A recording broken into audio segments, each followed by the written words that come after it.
Hello बच्चों, welcome to my YouTube channel Scan EDU में।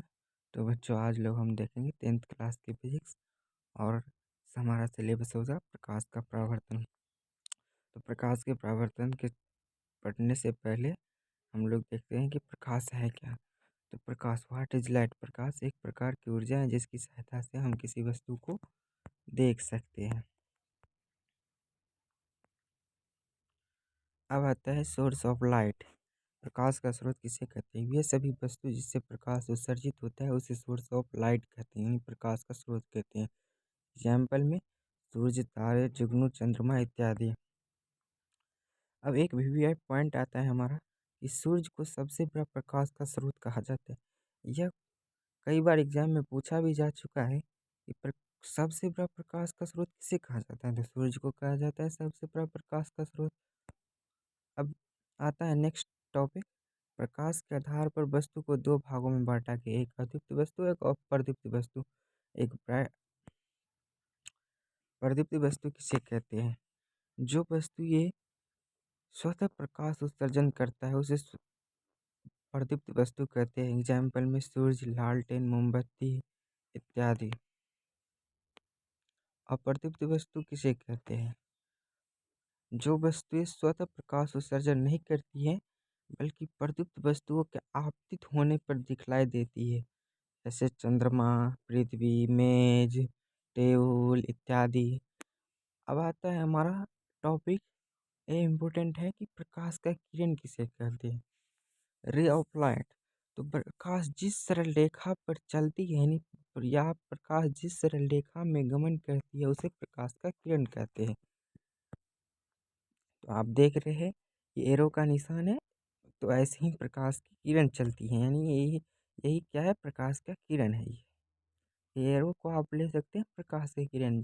आप देखिए यहाँ पे टॉर्च है, यहाँ से आपने टॉर्च चलाया तो यहाँ से प्रकाश निकलेगी और ये सीधी रेखा में निकलती है, सीधी रेखा में चलती है। तो क्या ये प्रकाश का किरण है? अब आता है किरण पुंज क्या है। तो किरणों के समूह को हम लोग क्या कहते हैं? किरण पुंज कहते हैं। किरण पुंज को तीन प्रकार के होते हैं। अब सारी किरण पुंज, समांतर किरण पुंज और अभिसारी किरण पुंज। इसका अंग्रेजी सब नाम है डाइवर्जेंट बीम, पैरेलल बीम और कन्वर्जेंट बीम।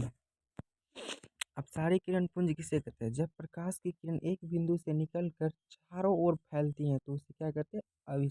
अब सारी किरण पुंज कहते हैं। तो आप देख रहे हैं यहाँ से इस बिंदु से निकल यहाँ से यहाँ निकला, ऐसे ही निकलती फैलती चली जाती है तो उसे क्या कहते हैं? सारी किरण पुंज कहते हैं। अब आते हैं समांतर किरण पुंज। जब प्रकाश की किरण एक दूसरे के समांतर होती है, यानी पैरेलल होती है, तो उसे क्या कहते हैं? समांतर किरण पुंज कहते हैं। अब आता है अभिसारी किरण पुंज। जब प्रकाश की किरण भिन्न भिन्न दिशाओं से आकर एक बिंदु पर मिलता है तो उसे क्या कहते हैं? अभिसारी किरण पुंज कहते हैं।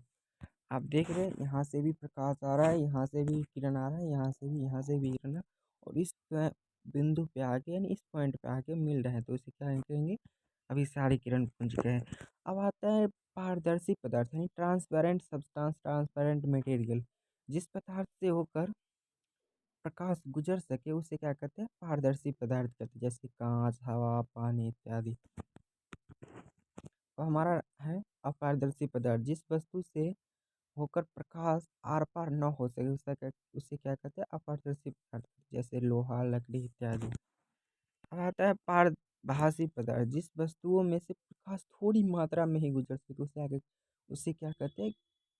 पारभासी पदार्थ कहते हैं, जैसे घिसा हुआ कांच, धुआं, कोहरा इत्यादि। एक घिसा हुआ कांच खोल लो और उस पे टॉर्च जलाओ, उसके सामने टॉर्च जलाओ, देखो उससे थोड़ा ही प्रकाश आर पार होगा तो उसे क्या कहेंगे? हम पारभासी पदार्थ कहें। और वही घिसा हुआ कांच एक पारभासी पदार्थ है। धुआं में भी आप प्रकाश टॉर्च जलाओगे तो उससे थोड़ा ही प्रकाश आर पार होता है, उसे भी पारभासी पदार्थ कहते हैं। कोहरा भी उदाहरण है हमारे लिए एक। अब आता है सबसे भिभी हुआ पॉइंट, और 10th क्लास में पूछा भी जाता है, कई बार पूछा भी गया है कि प्रकाश का परावर्तन किसे कहते हैं, जिसका अंग्रेजी में हम क्या कहते हैं? रिफ्लेक्शन ऑफ लाइट, और यही हमारा सिलेबस भी है। तो प्रकाश किसी सतह से टकराकर उसी माध्यम में वापस आना क्या कहलाता है? प्रकाश का परावर्तन कहते हैं। आप देख रहे हैं यहाँ से एक किरण आ रहे हैं और इस कांच पे पड़ा, इसके बाद फिर उसी माध्यम में लौट गया, उसे क्या कहेंगे, प्रकाश का परावर्तन कहते हैं। इसके बाद एक VVF टॉपिक आता है हमारा, प्रकाश का परावर्तन का नियम। ये क्वेश्चन में पूछा जाता है, वो भी 5 मार्क में पूछा जाता है। प्रकाश के परावर्तन के नियम क्या क्या होते हैं। तो प्रकाश के परावर्तन का नियम होता है, आपतित किरण, परावर्तित किरण तथा आपतन बिंदु पर डाला गया अभिलंब तीनों एक ही तल में होते हैं। आप देख रहे हैं आने वाले किरण को हम लोग क्या कहते हैं, आपतित किरण। यह आपतित किरण है, ये परावर्तित किरण है, और इस बिंदु पर डाला गया अभिलंब क्या होता है, ये दोनों एक ही तल में होते हैं। और दूसरा नियम होता है, आपतन कोण परावर्तन कोण के बराबर होते हैं, यानी कोण I जो है कोण R के बराबर होते हैं। तो हमसे पूछ सकते हैं ऑब्जेक्टिव में प्रकाश के परावर्तन के कितने नियम होते हैं, तो हमारा आंसर क्या होगा, प्रकाश के परावर्तन के 2 नियम होते हैं। अब हमारा नेक्स्ट टॉपिक आता है, आपतित किरण किसे कहते हैं, यानी इसका हम आपतित किरण के डिफिनेशन लिखेंगे। यानी प्रकाश की सतह पर आने वाला किरण को हम क्या कहते हैं, आपतित किरण कहते हैं। अब हमारा आता है, परावर्तित किरण किसे कहते हैं। परावर्तक सतह से परावर्तन के बाद जाने वाले किरण को हम क्या कहते हैं, परावर्तित किरण कहते हैं। अब होता है आपतन बिंदु। आपतित किरण परावर्तक सतह के जिस बिंदु पर आकर मिलती है, उस बिंदु को हम क्या कहते हैं, आपतन बिंदु कहते हैं, यानी इंसिडेंट रे कहते हैं। बात है अभिलंब, नॉर्मल। आपतन बिंदु पर परावर्तक सतह से खींची गई काल्पनिक रेखा को हम लोग क्या कहते हैं, अभिलंब कहते हैं। आप देख सकते हैं यहाँ से आपतन बिंदु से खींची गई एक काल्पनिक रेखा है, जिसे हम लोग क्या कहते हैं, अभिलंब कहते हैं। अब होता है आपतन कोण। आपतित किरण और अभिलंब के बीच को कोण को क्या कहते हैं, आपतन कोण कहते हैं। कोण आए हमारा आपतन कोण है।